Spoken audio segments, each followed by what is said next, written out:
Okay, so everyone, welcome to the April briefing session in advance of the council meeting next week. Just want to acknowledge the traditional owners of the land on which we meet, the Whadjuk people of the Noongar Nation, and to pay our respects to their elders past, present and future. And also just to remind everybody that our briefing session is recorded and live streamed just to promote transparency and inclusivity of our community in the matters that are affecting their town.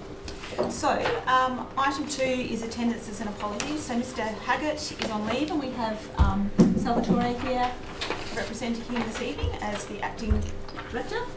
And we have Shana as well here. No deputations this evening. Any declarations of interest from councillors? No. Item 5. Mr Kay, we're up to addresses by members of the public. Did you have anything that you wanted to address, councillor? Thank you, Your Worship. No, I didn't wish to address the council tonight. You're welcome. So moving on to item 6, which is the reports. I'm just going to reorder things a little. We might start with items 6.5 and 6.6, which are both of the parking issues, so that Shana can speak to them for us and then not have to stay for the rest of the meeting. So starting with 6.5, which is the Broadway and Railway Parade timed parking. Would you like to speak to council about that briefly before they have any questions? We had a request from the proprietor of the Capital Broadway to look at the parking around there to see if we can increase opportunities for customers and other members of the community to have more parking. Currently there's only 1 hour parking in front of the business and that's not sufficient for attendees of his business. He did request a further extensive review of the parking in the area. We did consult with the particular other affected business at the deli, the railway deli. They have advised us that they would not like their parking changed, and so we came up with the result of the report presented as a best win for all situations, considering the layout of the land, the cost of changing it, the future pedestrian and cycle access way with the Perth Transit Authority, and these were a way of improving parking in there for businesses and customers of the cafe without actually compromising anything else in the area for other people and residents. Can I ask a question? So you mentioned in the report leaving the 7 bays on the southern side of Railway Parade. What are those bays? Because they're free, yeah, and they're unrestricted. Yes. So are they being used by railway commuters? Yeah. We haven't surveyed. I assume it's a large portion, but we haven't actually surveyed the vehicles that park there specifically. Okay. So I just wasn't clear on the reason for recommending leaving them as they currently are. Or just to provide some longer term day parking in the area, because if 2 hours isn't long enough, or just to support other users of the area if they're not going to the cafe but they need longer to park there. Okay, thank you.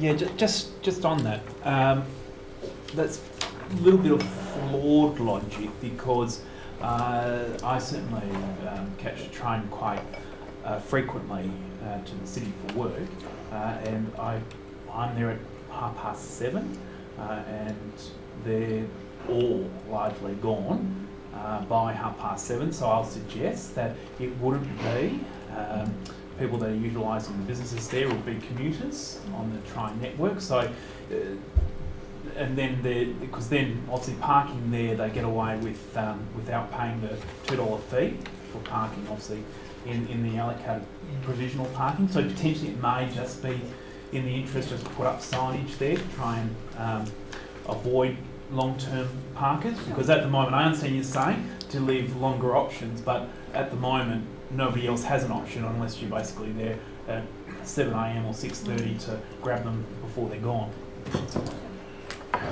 That was a question, by the way. Yeah, oh sorry, yeah, sorry. I do have a question. I was just interested to see the cafe wants the parking time frame extended from an hour.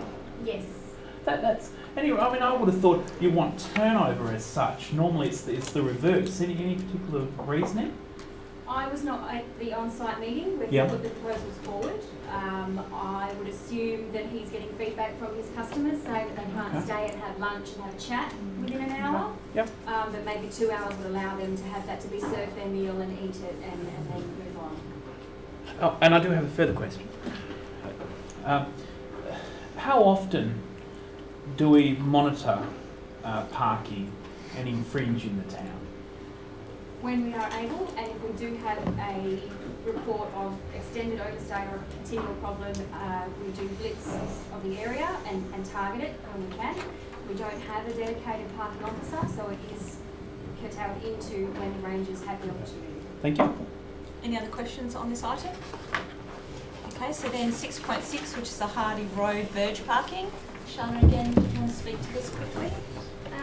Yes, we've had feedback from residents who utilise the private driveway.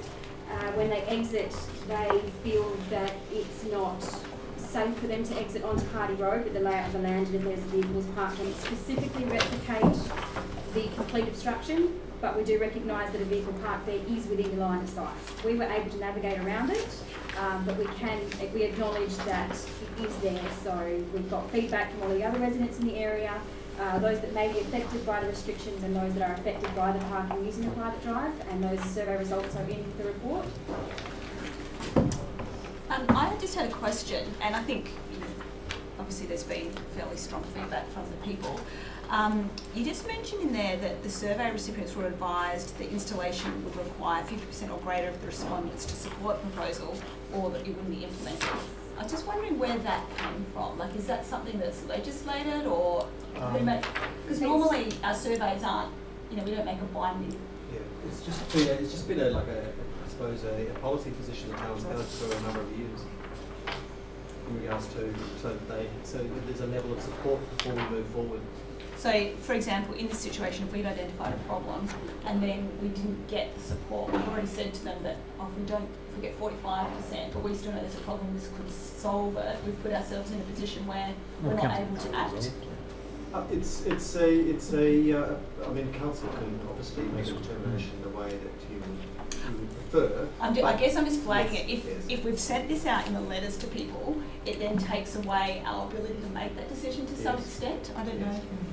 So I guess just for future, I don't know, my preference, I'd have some concerns about if we're sending that out and then bringing it to us to make a decision when we've already told people what decision is going to be made depending on their survey, if that makes sense. Yeah, fair enough. Okay. It's a practice that's been in place, but yes, we can look at that again.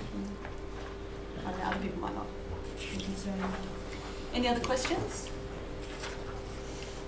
Thank you. Enjoy the rest of your evening. I will. Thank you very much. Okay, so let's go back to 6.1, which is the Tonkin Industrial Park fencing audit that we had a brief site tour earlier this evening. Cameron, do you want to speak to that at all? And maybe you could just clarify some of the things we spoke about right at the end about why the staff are proposing just this particular amendment as opposed to the entire policy at this point? Certainly. So this report to Council tonight is basically born from a Council resolution from July 2015, which is part of the attachments to this report. In the resolution, which related to specifically related to fencing in Tonkin Park Industrial Estate, there was queries raised as to the policy, as well as I guess the extent of unapproved fencing within the Tonkin Park Industrial area. So the report which I've prepared for Council consideration is directly related to that and only looks at fencing, as that was part of the Council resolution at the time and I guess the main part of the resolution that was put forward. I would just like to note to Council there is a minor error in my report with respect to a claim that's made that the City of Swan and Bayswater do not have anything in their scheme which relates to specific fencing requirements. My apologies. The City of Bayswater does in fact have design guidelines for the Tonkin Park Industrial Estate. Within that guideline, interestingly enough, the fencing requirements do allow for fencing on the front property boundary, but it does specify things such as materials, palisade fencing being the only type, black powder coated palisade fencing being the only type permitted in that area. So my apologies for the mix-up, but yeah, I just want to make that correction, and that will certainly be in a revised report tomorrow or the next day, something like that. So. Thank you. Questions for Cameron? You're off the hook. Oh, sorry. I almost. I just wanted to ask in relation to the item that's been postponed through SAT, because this is how this originally came about, wasn't it? That will end the SAT hearing, and it's been postponed. So there are a number of properties that have unapproved fencing. There was a specific one which is referenced at the start of the report, which is held in abeyance, or two properties I believe which yes. are held in abeyance for compliance action. Yep. However, the SAT, the 11 Pursuit, which I think you're referring to there, which was initially refused by council but approved on appeal after state. Oh, that's what I was thinking. So that's actually wrapped up with the unification, the resolution of that. So just my second question, on site tonight, you made reference that there was no requirement for the style of fencing in our policy. We can potentially look at amending that as well, can't we? So there is reference to the materials within the policy there. It does talk about open style fencing, either mesh or palisade. The mesh as well. Yeah, so mesh or palisade is mandated by the policy, okay, yeah. but then it then goes on to discuss the minimum setback requirement of 2 metres. Wonderful. Thank you. That's all I needed. Thank you. Councillor Brown. Just briefly, the 2 metre setback that's mandated, are the owners responsible for planting and maintaining that 2 metre setback? The reason is some of them just around the corner were very untidy. Yep. The 2 metre setback was there, but everything was dead, looked shocking. Sure. So is that regulated at all? So in respect to specific sites, generally, well, the practice is that there is to be landscaping provided on industrial lots. That is backed up by planning approval and development conditions in accordance with that. They are required to maintain it for the perpetuity of the site, so basically they're required to maintain landscaping. However, I think what you're getting at there, there is no, I guess there's no necessary follow-up from us 5 years down the track to make sure that the shrubs are going well. We apply a development bond to industrial sites, which is, I believe, 2% of the approximate cost of the development.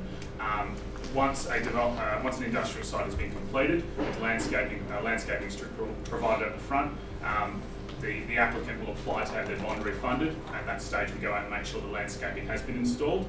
If it hasn't been installed, they don't get their bond back. If it has been installed, they do get their bond back, and away they go effectively. But we do have that check after it's built through the development bonds process to have that done on site. Thank you. So I have another question. It's probably for Brian as much as it is for you. My understanding is that we're attempting to work through all of our policies to review them. Is there any reason why we couldn't just review this whole policy and incorporate the setback issue, which is obviously being brought to our attention now, and address some of the other issues that have been raised as a result of this report? It seems, I'm not suggesting all councillors agree with this, that addressing the 2 metre setback is a simple fix that could be done now. I mentioned, I think it was in my response to Councillor Hamilton yesterday, we've got, I think, certainly two applications for proposing fencing on the front boundary. If council changes the policy to allow that, we will issue those approvals and to delegated authority. If council doesn't change the policy, it needs to come to council for determination. So what we're advocating is for a quick, simple fix now, but appreciate this desire for a more comprehensive review of the policy in the future. Not too distant future. I appreciate it's a priority to council. Councillor Hamilton? So, following on from that, I do note that I think it was 11 Purser Street, the compromise was that they got retrospective approval on the proviso that they did verge enhancement. Is that correct? Yeah, a verge beautification, I think, Right, a okay. recommendation from council. So, is there potential for these other 2 remaining properties to negotiate the same type of compromise? I guess there is the potential for that, certainly, but there are, as referenced in the report, there are 22 other sites which have been identified to have non-compliant front fencing. So I guess in that respect, to ensure consistency, we would perhaps be looking at a similar approach for those 22 other properties. But I guess to directly answer your question, there could be consideration for that to basically suggest that they would provide a beautification. So, but at this point in time, there are only 2 properties that require some resolution of some description. Those others at the moment could wait for an entire policy review at some stage in the future. Is that correct? That's correct. The 2 properties in question form part of that council resolution. Okay. Okay. Sorry. So I'm trying to read between the lines in the background section here on page 3, just to understand how inconsistent fences have been dealt with historically. Has the town ever attempted enforcement at all to put an order on a builder to make their fence compliant with our policies? Well, I mean, I can speak for the research that I've done.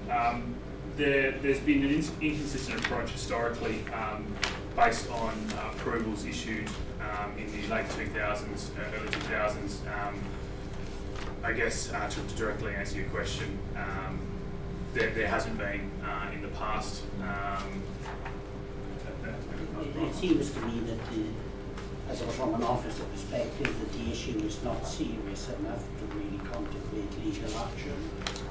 Generally, they all pay the bond. If the fence is not in the right place, they do not pay the bond. So we waste of money, and unless, of course, enforce it that way. Right. I suppose, is it an issue that's serious enough? It's non-compliance with conditional planning approval or the approved plans, but to warrant prosecution? So let me get my head around this idea of the bonds. Are the bonds not collected to rectify non-compliance issues? And should that not be done at the time when the property is assessed as being non-compliant?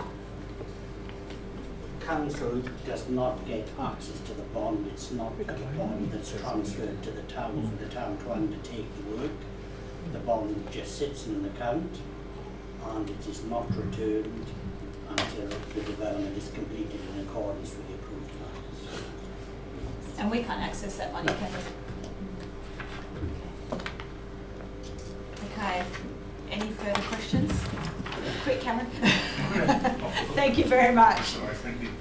6.2, this is a request to purchase lot 5, Morley Drive East, and the proposed concept plan for Eden Hill. Would you like to speak to this, Brian? I don't know if there's much need for presentation on this. This was presented to a concept planning workshop earlier this month. So I've got to look at the concept plan, and there's some form of analysis in there against the activity centres policy. And I'm kind of suggesting that it's fundamentally okay. And I suppose this report does point out on page 10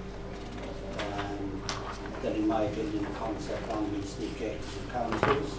I do point out some potential changes because of other council decisions, but I am suggesting that council adopts the plan for the purposes of community consultation as part of the sale of the land, and requests a further report to be brought before council dealing with the purchase price, buyback arrangements and other issues associated with sale of the land. And you'd be seeking legal advice on some of those issues, I imagine? Certainly, I think eventually it will end up in a legal agreement. Yes. I have a couple of questions. first one's not that important. You just mentioned on page 7 about the site currently being zoned from local shopping, but that no longer existed in, what will it be rezoned as? I think that's probably a question for Mr. Dowling, who will that answer it. But it depends how quick this moves. You know, as a local shopping zone, we have got the discretion to approve this development. You know, shopping is always regulated on residential density development up to a density code of ours. So it won't change until we've actually updated our scheme. It could be signed mixed use.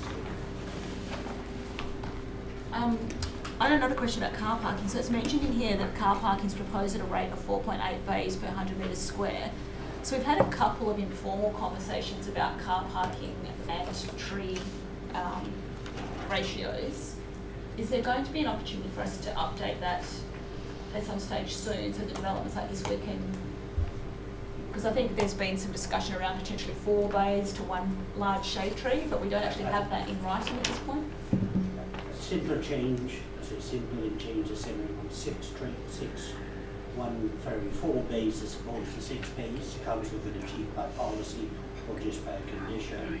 In terms of the rates of car parking division, there's a working group with Warwick looking at car parking standards throughout both Western Australia or the metropolitan area, and it would be useful for them to finalise their work and then for us to incorporate those car parking standards, contemporary standards, into the scheme.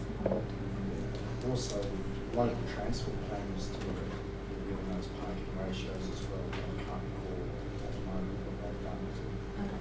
That's still to come back to council, isn't it? There's 6 bays to 1 tree. Is that the same policy requirement we have in the industrial area that we visited this afternoon? The policy position is the same, yes. Right. But hopefully the outcome would be slightly different. One would hope. Just in reference to part 2 of the officer recommendation, where it talks about reasonable time frames. What do you imagine is a reasonable time frame? I don't know at this stage, and I think to bring a sensible report back to council, it could necessitate discussions with the proponents about what their intentions are, so I couldn't really put what a reasonable time. In a previous iteration of a legal agreement, or talking of a legal agreement for the site, whether it's just to be a big box supermarket built there, I think there was discussion about it ought to be substantially started within 2 years. But I'm not sure, it gets a little bit more complicated because there's 3 different elements to this. There's the big box shopping centre, the shops are on one side and residential development on 2 sides. What kind of leverage will council want over it? And what will the applicants or the proponents be prepared to give back? Kath and then Sarah. Obviously there are different methods in which council can dispose of land, and we have discussed this previously. Now,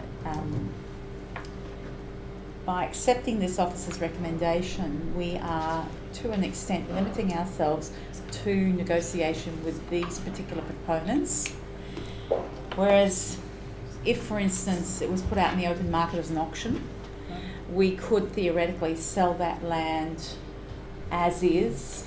Is that not correct, to the highest bidder? If it was put up to tender or by auction, it could be yes, it could be sold to the highest bidder. I suppose there's 2 issues with that from my perspective. Firstly, we've been trying for a number of years to get the redevelopment of the Eden Shopping Centre site, and it's accounted for that. And the other thing, the land is still contaminated, and then somebody would need to deal with that contamination.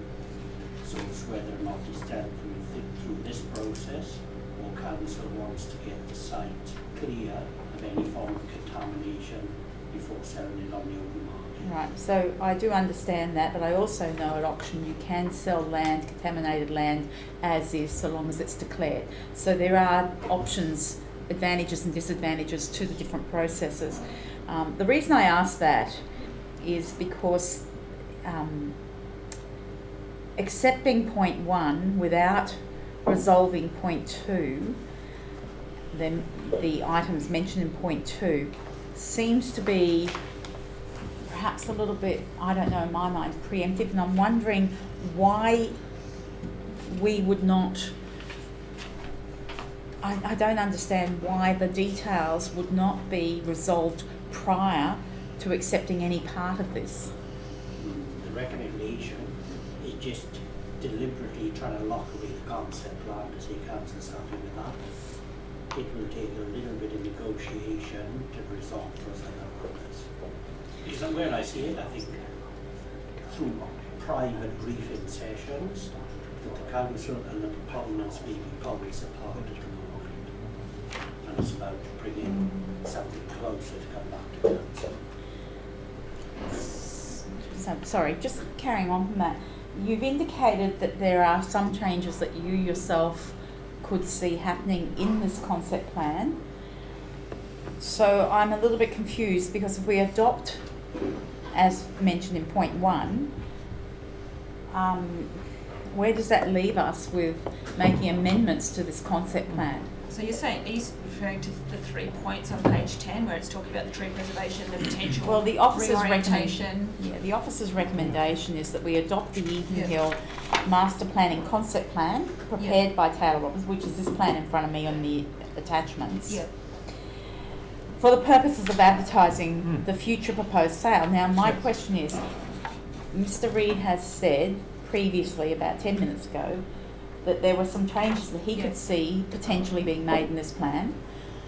So if we're accepting this as prepared by Taylor Robinson Cheney, For the purposes of advertising. for the purposes of advertising, but you know, if there are modifications that we want to make. Can I say that, to answer your question, to my mind, the concept plan was designed to give certainty to council about what kind of development is going to happen on the site, and to give a level of certainty to the community when the site is developed. I don't know. Well, to me, the concept plan does that. The actual development that will occur on site will no doubt be locked in by a local development plan that will have further agreement and discussion with council. I just didn't want to leave anybody with the impression that the concept plan is what you get in without any form of change. Sarah, did you have a question? And then you, Bob.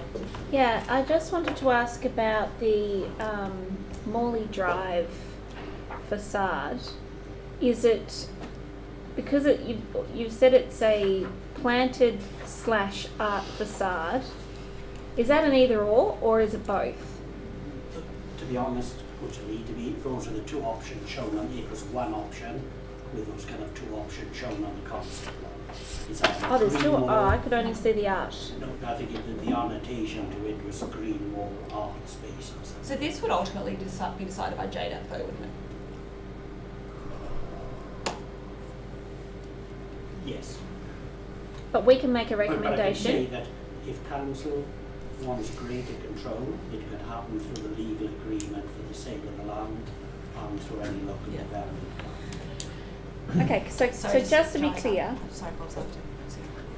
if we wanted it specific to be the planted facade and not an art, at what stage can we say that we want that? I would say, yeah, through the local development plan stage, or certainly through any development. And so the other factors around tree preservation and so on would fall into the same category? Yes. Sorry, Bob had a question. Thank you.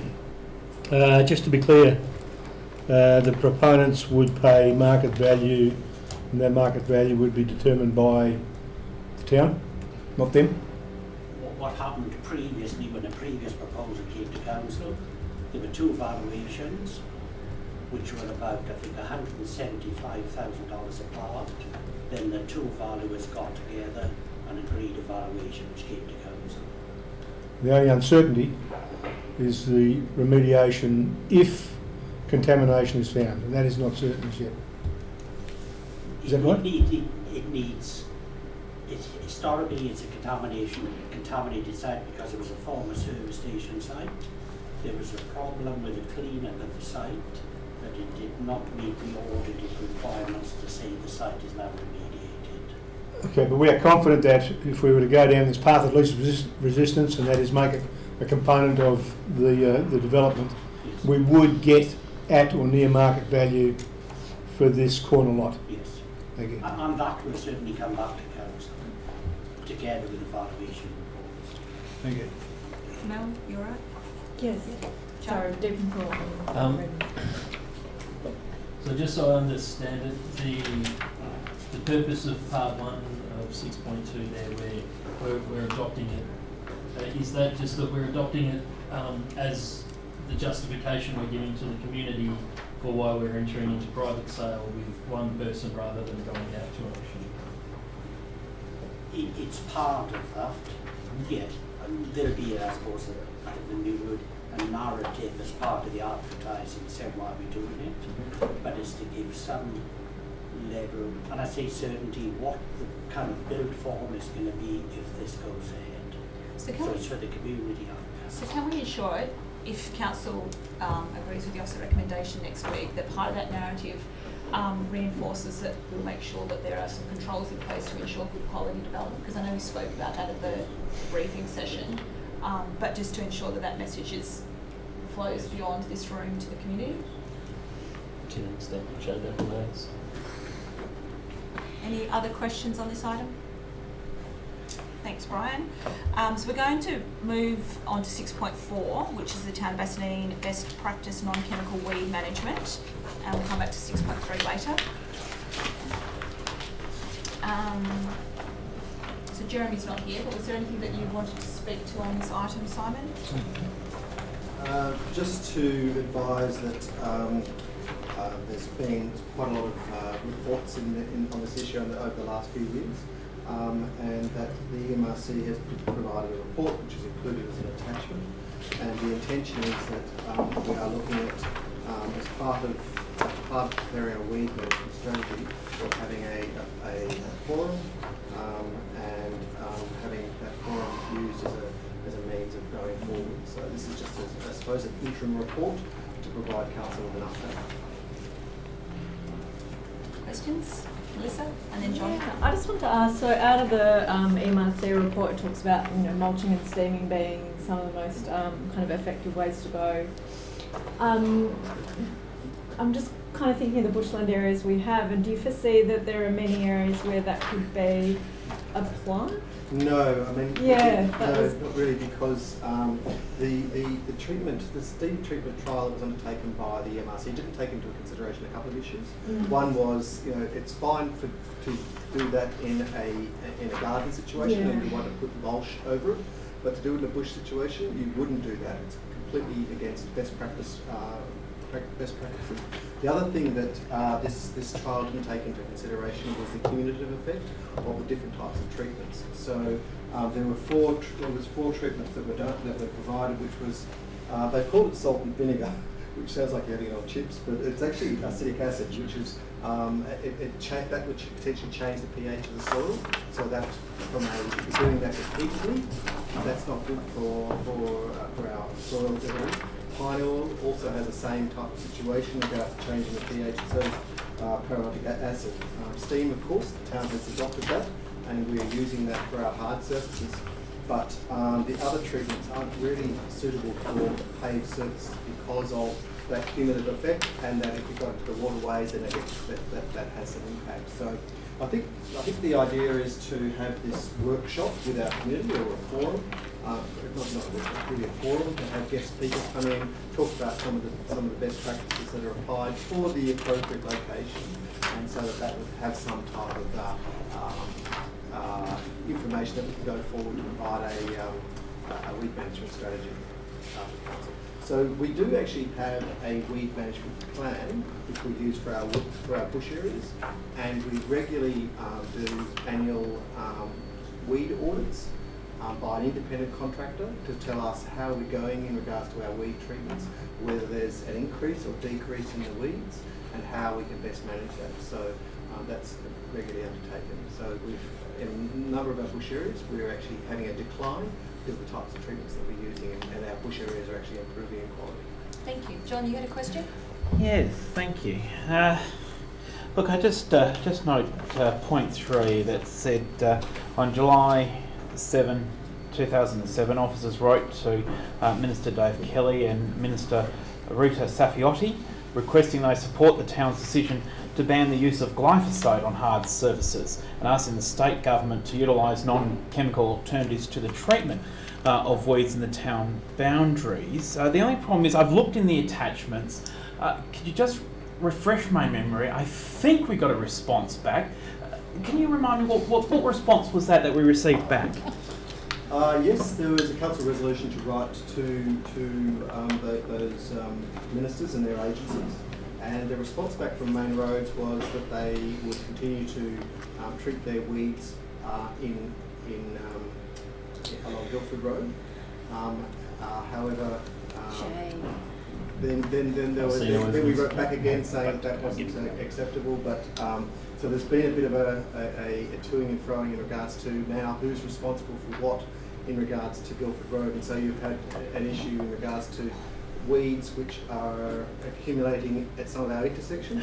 And the problem we have is that it costs us, if we do it, it costs us quite a few $1,000s to then implement traffic management and to have somebody to go in and treat those weeds. So it's kind of a bit of a two-edged sword for the maintenance of the area. So can I clarify, as a result of that communication, are you saying that Main Roads has stopped treating our weeds? No, they have. They've gone back and they've sprayed along some areas, and then they missed some intersections, and then we tried to get them back just recently, where there was some large weeds at the intersection of Guildford Road and Lord Street, and then they've come back again, and now we've snipped those off, and so those intersections. And what about Wilson Street and Guildford Road? So is in a power state of disrepair. Wilson Street and Guildford Road, that's obviously, if it's in Guildford Road, that's Main Roads. But we look after the median strip. So we have the landscape side of the median strip, like the paved areas. John has another question. I've got plenty of questions. Don't worry. I do love my We'd be disappointed if you did. my weeds. So, Councillor Wilson just mentioned the point I was about to get on to. So, if no, that's all right. So if you head just out on the intersection there. As we come in, I know we are trying to create an urban forest, but we are creating an urban weed forest as well. So all along Wilson Street there in Guildford Road, appalling state of the weeds there, and even where you cross over into the path in the middle of the median strip there. So that's because, so from what I can ascertain, Main Roads have sort of gone, well, if the town isn't interested in us using chemical spraying, we're not too interested in actually potentially doing too much in the area. Is that the gist of what's been back and forth? No, I probably wouldn't put it in those terms. They indicated to us that in the letter, I could provide the copy of that letter if you'd like for the OCM. Yeah, and just if we have responses from Minister Kelly and Minister Safiotti as well, perhaps. Okay. Just so I think that would be better than me trying. Yeah, exactly. Yes, thank you. It also just states, then it goes further on to say, officers also contacted the Water Corporation on 7th of May, advising it that the town would like to be notified when weed control is undertaken within the town's boundaries. Now, again, have we had a response in relation to that letter? I believe that the environment officer did get a response. Yes. Do we know what that response? So I'll get that letter as well. Thank you. Now, I don't have too many more questions. Any idea of when this? I note here that we're going to have a weeds forum. Very exciting, a weeds forum. When would that weeds forum be proposed? And would we know what type of weeds are growing in the town at that forum? Yes. I can't quite recall the actual timing. It's in our scoping project. it's recently been provided to council, but I think it's somewhere in about July, August. Okay, thank you. Now, just remember I think it was July, but July. I think I suggested bringing it earlier. forward. Did you? Okay. yeah. So I've got two more questions. The first one, the next one is, and I raise this consistently and constantly, the medium strip on Collier Road that has a substantial number of traffic movements passing that intersection is appalling and constantly needs to be addressed or remedied, if you like. I think actually not a question, but I'll phrase it in a question. Can you get information for me how many times we've had to monitor or do work to that medium strip on Collier Road just after the level crossing? So according to the council adopted program for the area, that would be 5 times per year. But since the contract has been for this year, I think it's occurred twice this year. So once at the end of winter, and then another treatment in January, and I think another one is due very shortly. Okay. Normally it get 5 per year. Yep. And so my final question is just on the financial considerations. The town currently has $85,000 allocated for steam weeding. Now that was an increase, wasn't it, from what was adopted? Is that correct? And when we went through the yes, at the March budget review, we increased it for an additional treatment. Yeah. So then, in all likeliness, would we be required each year to allocate $85,000 for the steam treatment of weeds in the town? Yes, according to the current works program, 5 treatments per year. Yes. So it's 5 treatments. So just to clarify, it's 5 treatments for the main arterial roads. Yes. For local access roads, for example, the street that you may live on. Yes. That would be 3 times per year. Yeah. So then I'm just also looking. Chemical spraying is 50,000, which I find quite high as well. So John, so financial considerations. Oh, okay. Yeah. So that's for our parks and ovals, yes, and, that's right. and where everybody plays and falls over and everything like that. As well, yeah. Where kids kicking the footy on the weekend, we spray there.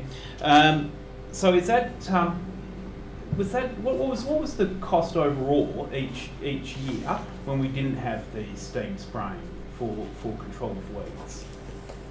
So maybe you can get that information for us. Yeah, I'll give you. I won't. I kind of remember that anyway. Yes. What was the overall? Do you remember? Look, I think it was somewhere in the vicinity of, if we're treating the paved surfaces along our curb lines, it was somewhere in the vicinity of about $40,000, I think, a year. But so this is one I'm asking. So plus the 50,000, because that's what I can't understand. Yes. Plus the 50,000, Yeah, so it's 90,000 a year, so was it? It's two different treatment areas there. One is because this chemicals treatment, we have Odihunga or Jojo, which grows into our turf surface areas, so we have to spray that. Because you can't just hand weed the Jojo out of the turf surfaces.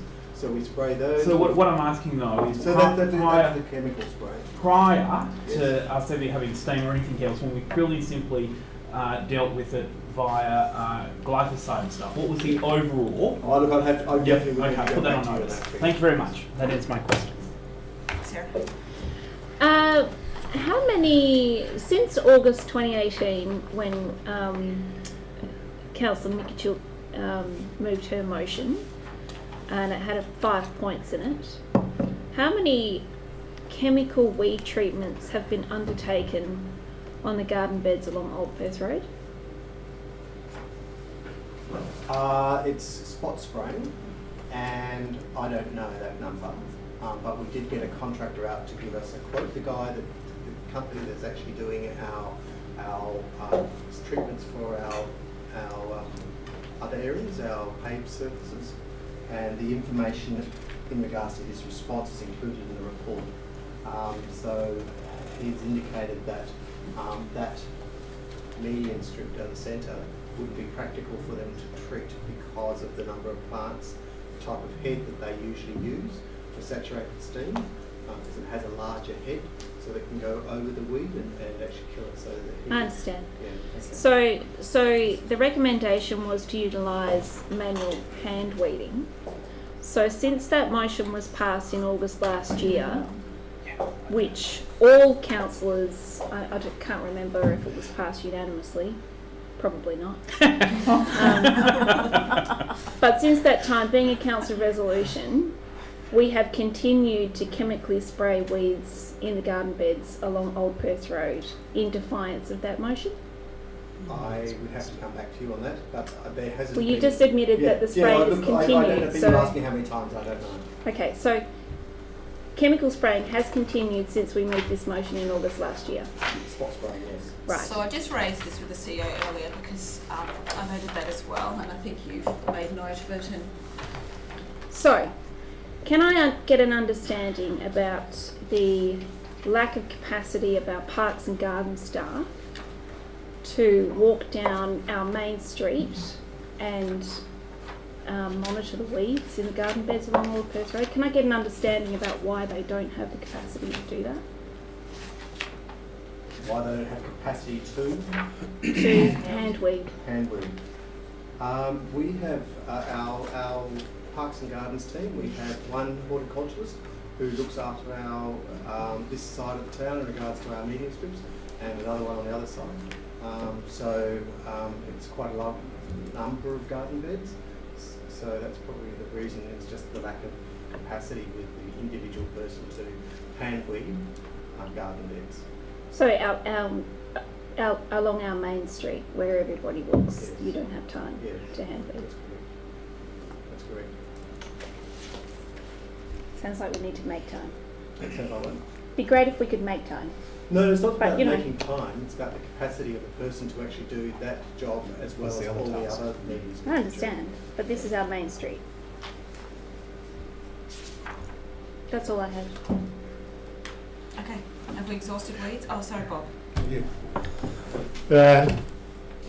Just to preface this, the reason we stopped, we asked to stop spraying on hard surfaces because our hard surfaces are drains that drain directly into our creek systems, that drain directly into our wetland and drain directly into our river. There's a lot of talk about cancers and glyphosate. Are our environmental officers aware that glyphosate has been recognised as toxic to microorganisms in our aquatic environment? Cancers aside. Therefore, that's the question. Are you aware? Actually, the motion shouldn't have come from council. It should have come from our environmental officers telling us that we're going to stop using glyphosate on our roads, which are essentially drains. So are we aware? That's the question.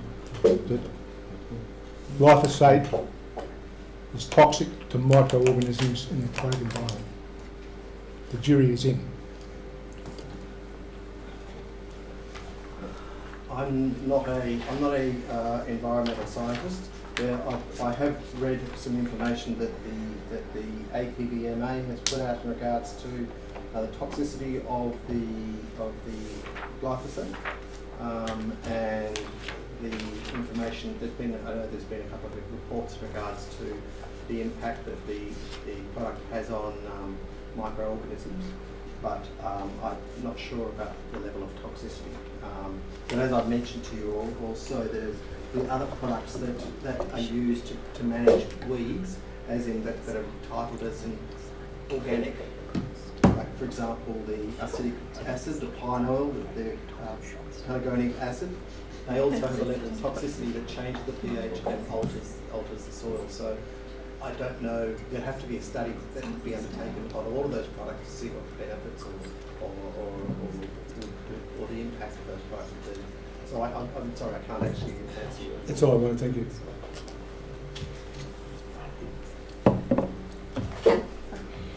Can I ask the officers, apart from glyphosate, steam weeding and the other items that you've mentioned, have any of the other councils or EMRC investigating or doing programs testing other products that may possibly be substitutes? Is there, I think Bayswater were testing something, but I don't know the result of that. There's been quite a lot of new products that have potentially come out, and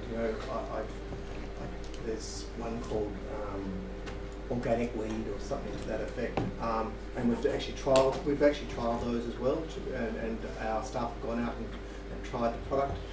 The result that we had with the particular product wasn't successful, but the feedback we had from the staff was the odour was quite strong, and they actually got headaches from using it. So, okay. Is that the one that was particularly expensive as well? It was prohibitively expensive, is my recollection. Yeah, there was a higher cost, but that didn't prevent us from trialling the product yet. Okay.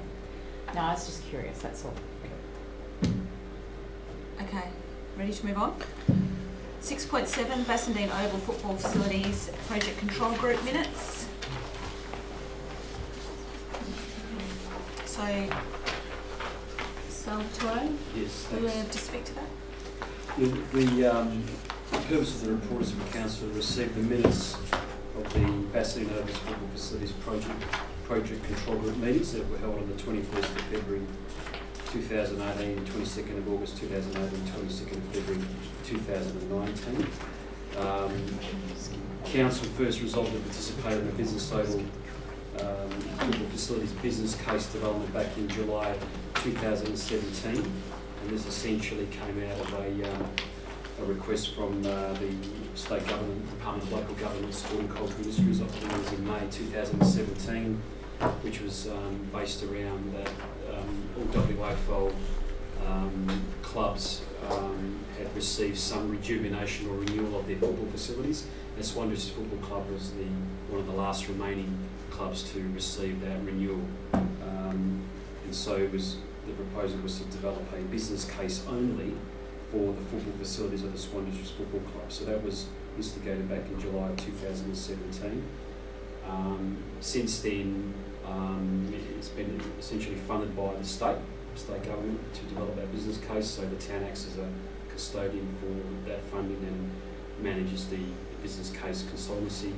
A scope for the consultancy was developed, and the aim of that scope was to produce a business case for the renewal or redevelopment of those football facilities. The consultant was formally appointed January 2018. February 2018, we had our first project control group meeting with the consultant, which essentially was the first meeting to kick off the business case consultancy. And then in August 2018, we had our second meeting to receive an update from the consultant. I suppose, perhaps we could have come to council earlier with some minutes of those first two meetings in 2018, and I suppose there wasn't a lot to report on at that stage, simply because the consultant was doing his desktop review, trying to understand the expectations of the club on what their requirements were for business case development. So essentially where we got to was in February 2019, and it's included as an attachment. Those minutes are in the attachments, and a brief summary is also the body of the report. In February this year, we received a fairly major comprehensive update from the consultant with a project on how it's been developed to date. And part of that report also included some block design options, development options for the location of the football facilities only. Again, it's about the football facilities. And so where we're at the moment is really the club is reviewing those development options, those block designs that have been proposed, and the consultant's been working with them on, the club is keen to make sure that they're sustainable going into the future, so it's not just about the facilities that will meet their football needs, but also facilities that will meet some commercial opportunities to perhaps lease out to commercial operators and derive an income that way to remain sustainable. So really the club's at the point now just reviewing those, those options that have been put forward by the consultant. and we're proposing that we have another project control group meeting towards the end of probably early May at this stage to have a look at that. So that's sort of where we're at this moment in time. Thank you. Kath? Could you confirm that the government representatives in that last meeting indicated that the scope did not cover the potential sustainability of the club, but in fact would only cover the building footprint? That's right. They've always maintained that the scope is very, very focused. Specifically talks about the football facilities, the footprint, existing basic footprint that the football facilities are on at the moment. The club, I suppose, has been putting forward what they feel should be considered, in addition to just the football facilities. But yeah, the government, state government representatives made that pretty clear that the scope of the business code has always been about just football facilities. Okay, so I note there was an article in the Eastern Reporter which I read today, the most recent Eastern Reporter, indicating grant or monies being allocated to other localities for instance, Maylands, that district are getting 1.3 million as a potential money for a project. City of Swan, there was a whole list listed there as well. City of Bayswater had a wish list printed in the paper. Now I know that we put forward several options. Is there any feedback that potentially the town might get some consideration compared to the other councils all around us? Is that in regards to the business case development? Well, no. In regards to funding to actually... This is their own wish list, is it? To facilitate. The City of Bayswater had listed 12 projects where they were seeking federal funding during the election campaign. But I noticed Bassendean weren't mentioned at all. Now, I know that we put forward 3 potential, I think it was 3, including Swan districts, for funding. Have we actually received anything from the federal, any consideration at all? CEO. So, yeah. I might speak on that. Certainly we've raised 3 projects with the federal member. Christy Lim from the community newspaper also contacted us, which I think is what has happened with the other local governments, and asked whether we had contacted the federal government in regards to any possible funding through the election. Certainly we mentioned Swan District's football club redevelopment as one option, and Sandy Beach was another. So that may be printed as well, so we've been very upfront with that, which is probably consistent with what you've seen in the community newspaper in regards to other local governments. So I'm assuming that because the article was nominating what other councils were potentially going to receive, that we are not going to receive anything. Sorry, Councillor Gansel said something there. Certainly there's been no indication at this stage. Okay. Question, John? Yeah, sorry. I just want to clarify. This is what Councillor Hamilton's referring to is a wish list from councils, not a project commitment funding list. Mm-hmm. Yes, so I just wanted to clarify that point. And usually, I guess, with a wish list, what government is looking for is the dollars as well as a concept plan. So if you're not sort of as progressed down the pipeline in terms of having those things available, you can certainly come up with ideas, but what they're after is something concrete that they can align an election commitment to. The March 22nd meeting minutes aren't here. I just wondered if you could give me us a snapshot of what happened at that meeting. Yeah, look, we've got draft minutes, unless you went out late this afternoon to the Project Control Group meeting. really the minutes were basically what happened at that meeting was that we reviewed the project update provided by the consultant from the February project control group meeting, and the reason why we did that is that we wanted to give the members of the project control group plus the club the opportunity to really sort of digest what was initially presented by the consultant in February.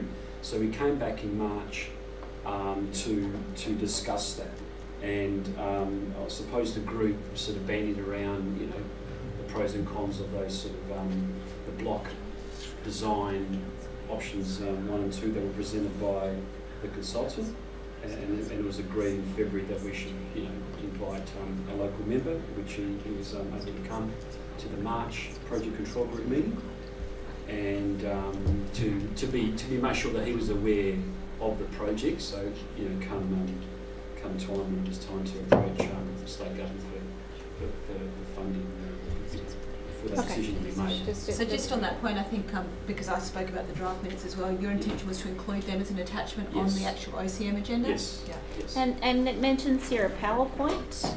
Yes. Is that for public? Can we see that? Or is that just too much detail we don't need to know?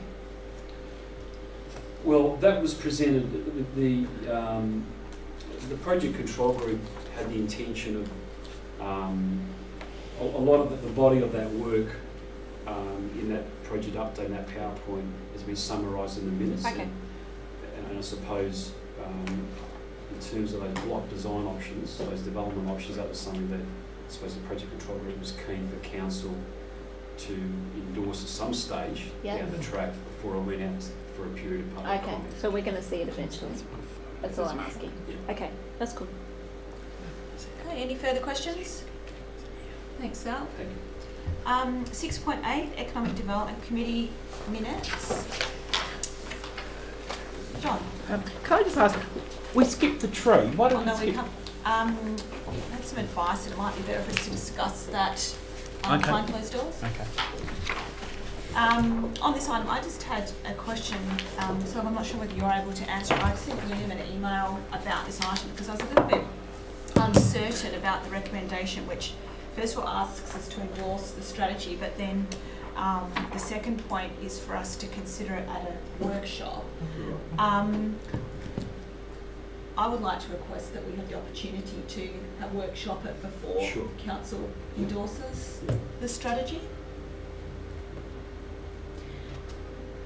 Out of curiosity, really, I don't actually understand why the Festival Business... It's confidential? Yes. Me neither.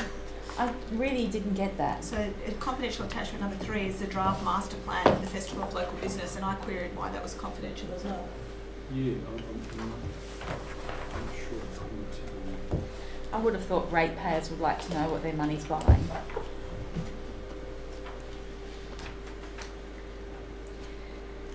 This is a really minor point. On the minutes, it doesn't identify who the presiding member is. Is that you, John? Yes.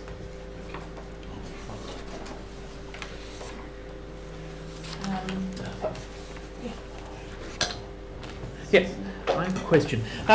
Just in relation to committees, any update on where we're at with them? I'll discuss that later. I think it'd probably be useful to discuss later. Very good, very good.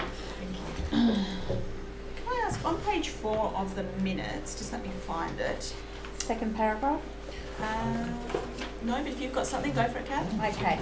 Page 4, the second paragraph, it's got, this will be addressed through development of the proposed Bassendean Town Centre activity plan within the local planning strategy, currently nearing completion. Yes, my question was on that point. Yes. I was thinking that we're not nearing completion with that, so I actually found that to be a little bit misleading. I'm wondering if that could be corrected somehow. I also thought that the response didn't really, in my mind, match what the concern was. So the concern was removing or amending policies with the intention of making it easier to start and continue doing business within the town. To me, that was more about reducing the unnecessary red tape, and so I wasn't really sure how that response reflected what was being asked. Because I think it was a motion that was presented by a community member. Yeah, Elliot.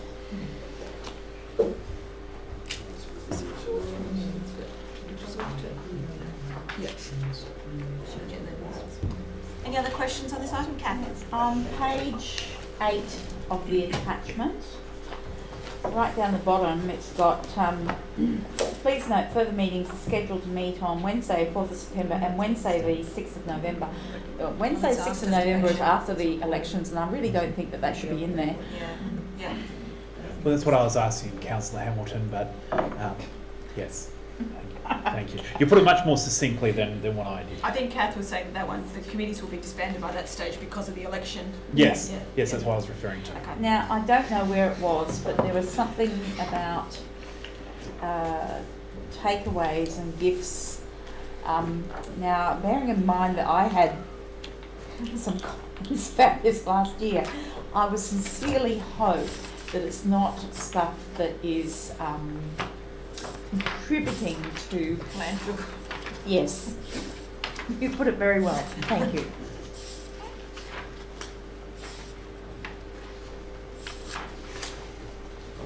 So did you understand, Councillor?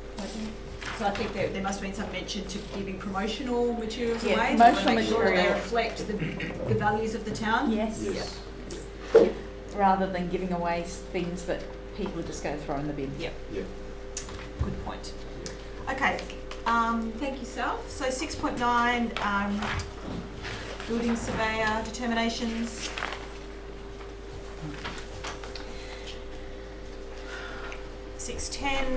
Development services determinations. Just one question. It's clarify for me the primary school security fence, statutory advice. Statutory advice is... That's where we give advice to another authority. We aren't the determining authority. So the education department in yes, this case? the Department of Finance, and I think there was information put out on last week's bulletin outlining the decision and the reason of the decision. Your advice was? Basically, there was a kind of a small offence approved around the Ashfield Primary School, and the reasons the decision conveyed the reasons of what the decisions behind why the fence was approved. They made a decision, a definite decision to install this fencing? Yes. And just there's been some community angst around the fence in Ashfield. It was a similar kind of fence to what we saw today, the garrison fencing up here. And it's a lot of people in Ashfield. I mean, fear is a really easy sell. It really is. A lot of people in Ashfield see it as anti-community. They've always had eyes on them. This doesn't probably help, but it was by observation, the extent of fencing around Ashfield Primary School is probably less than the other primary schools within the town. At least there's still part that's available for the community. Well, just a comment, as it should be, because they said fear is an easy sell. In my experience, those fences, I think we should have objected, those fences at that height don't restrict people from getting in, but they stop people being connected with the school.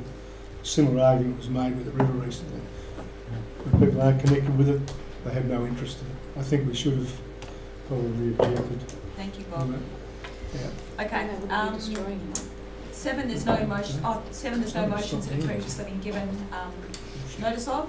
So we'll move on to item 8, which is confidential business. But just before we do, so the reports for the OCN that weren't included here are the Sandy Beach Playground concept plan. That's right. The quarterly report. Yes. The FOGO. Yep, FOGO and yep. Sorry, I missed what that second one was. Quarterly report. Oh, sorry, right. Yep. And FOGO report. Yes. Town plan was scheme 4A. Town plan is scheme 4A. Good night. Thank you. Good night. See you, Bruce. So staff can